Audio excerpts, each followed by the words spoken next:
In this video, we're gonna take a look at MIDI instruments and audio effects.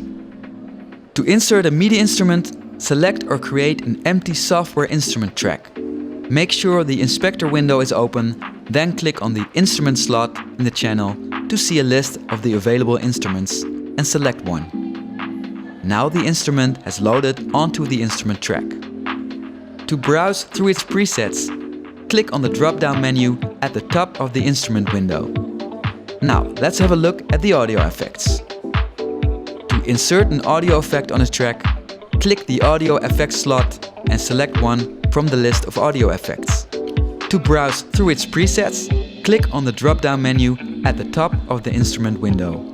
Please note that when you insert an audio effect on an instrument track, it always comes after the instrument.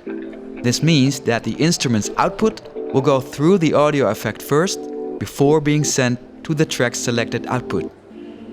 When having multiple audio effects inserted on a track, you can easily rearrange their order by dragging them. To remove an instrument or audio effect from a track, click on the small arrows at the right side of the plugin slot and select No Plugin.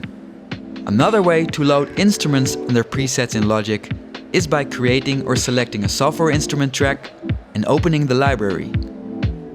When you select something here, a complete channel preset will be loaded, including both instrument and audio effects. Now you have learned how to load instruments, audio effects and their presets.